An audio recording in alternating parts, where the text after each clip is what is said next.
13h, 14h. Europe 1, 13h. Il est 13h46, bienvenue sur Europe 1, 13h, dernière partie avec vous Céline Giraud et aujourd'hui Gabriel Cluzel et Nathan Dever. Et j'aimerais vous faire écouter Charles Rodwell, le député Ensemble pour la République des Yvelines. Il était au micro de Dimitri Pavlenko ce matin sur Europe 1 et il s'attaque au financement des associations d'aide aux migrants dans les CRA.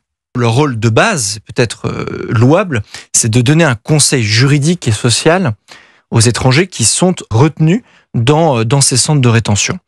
Donc l'objectif est peut-être louable, simplement il est dévoyé, parce que vous avez, on en a eu l'exemple hier, des étrangers qui souhaitent quitter le territoire français, mais qui bizarrement se retrouvent à déposer un recours contre la possibilité de quitter ce territoire. En tout cas, moi, mon objectif, c'est de les mettre hors d'état de nuire. Et donc la première proposition que je ferai en la matière, c'est que ces missions de conseil juridique et social soient confiées à l'État. On ne peut pas demander aux Français de payer des impôts pour financer des forces de l'ordre qui sont là pour expulser ces étrangers, qui sont délinquants et criminels, je le rappelle, mais payer par leurs mêmes impôts des associations qui luttent contre les expulsions. Voilà, Charles Rodwell ce matin, donc, et selon lui, on l'entend, ces associations, Gabriel Cluzel, entravent l'expulsion des délinquants étrangers, clairement. Oui, alors il faut reconnaître à Charles Rodwell d'avoir eu toujours sur ces questions d'immigration une parole forte. Vous voyez, épinglé sur son compte. Mais il est un peu poil à gratter quand même. Oui, voilà, il est dans son groupe, épinglé sur son compte X, il y a ce poste, l'insécurité culturelle doit être traitée au rang d'insécurité nationale grave. Bon, enfin bref, on voit bien qu'il n'a pas tout à fait la ligne de ses camarades. Mais sur cette question-là, on le sait, ça revient de façon récurrente. Vous avez la CIMAD qui a un bureau dans les CRA. Tous ceux qui ont visité les CRA voient ces bureaux. Et le pire, c'est que ces associations sont subventionnées, et subventionnées notamment par le ministère de l'Intérieur. Donc vous voyez, c'est un peu comme Dominique Voynet au nucléaire quand même. On est un peu dans le même esprit. On va rémunérer des gens pour qu'ils travaillent contre nous. Enfin, contre, en l'occurrence, si je me mets à la place du ministère de l'Intérieur. Donc, c'est proprement fou. Donc évidemment, il faut changer cela. Parce que sinon, nous ne nous en sortirons jamais, c'est évident. Donc il a raison, le problème c'est qu'il n'est pas le premier à le dire. Est-ce que ça va être suivi des faits ?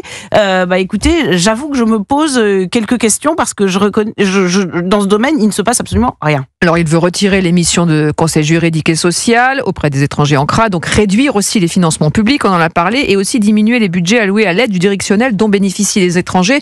On en a parlé il y a hier avec l'expulsion de la Gaîté Lyrique de ces 450 migrants qui sont soutenus par ces mêmes associations et ils deviennent du coup des militants, briefés, des associations d'extrême gauche, d'ultra gauche, on peut le dire.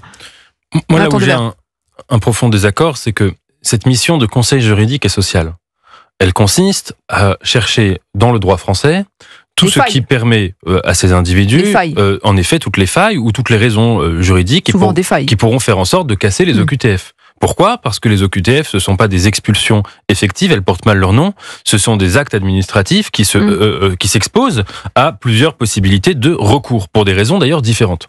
Donc à partir de là, vous avez une situation qui est simple, qui ressemble un peu à un procès.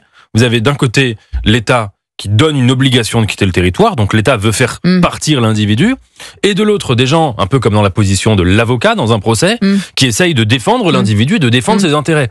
L'État ne peut pas être à la fois dans un rôle et dans le rôle inverse. Donc l'État ne peut évidemment pas jouer ce rôle de conseil juridique, puisque précisément, il demande aux individus de partir. Donc il ne va pas, si vous voulez, jouer contre ses propres intérêts. Mais pourquoi ça doit être financé par nos impôts ? Mais parce que de la même manière qu'un avocat est central dans un procès, qu'on ne peut pas faire un procès sans avocat, ainsi, dans une démocratie, dans un État de droit, il me semble évidemment vital que quand l'État donne l'ordre de quelque chose d'aussi lourd qu'une obligation de quitter le territoire, qu'on puisse se dire on défend l'individu jusqu'au bout. On va chercher tout ce qui peut être critiqué dans cette décision. Oui, mais elle leur demande des contreparties, Nathan Dever. Elle leur demande des contreparties puisque ces migrants deviennent des militants. Ils participent ensuite à des manifestations et ce sont eux-mêmes. Ça a été prouvé, ça. L'instrumentalisation de la com, ça c'est un autre sujet. Et ceux qui sont le plus actifs sont souvent récompensés. Vous dites l'État ne peut pas faire une mission, il ne le fera pas puisque ça irait contre ses intérêts. Pardon, quand il y a un délinquant quel qu'il soit, l'État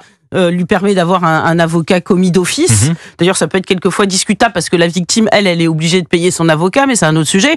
Donc, oui, cela arrive que l'État fasse en sorte, parce que c'est le droit et que nous sommes dans un pays qui respecte le droit, que celui qui est accusé, et en l'occurrence y compris dans ce cadre d'OQTF, ait une défense. Mais confier cette défense à des militants d'ultra-gauche dont on sait que le seul objectif, c'est de les faire rester en France, c'est proprement masochiste. Je vois pas d'autres mots que celui-là. Et c'est vrai que c'est très choquant. Là aussi, les Français comprennent rien. Se dit, mais pourquoi les sondages montrent qu'il y a une forte demande de moins d'immigration et on aide à cela. Ils aident à cela à leur corps défendant par leurs impôts.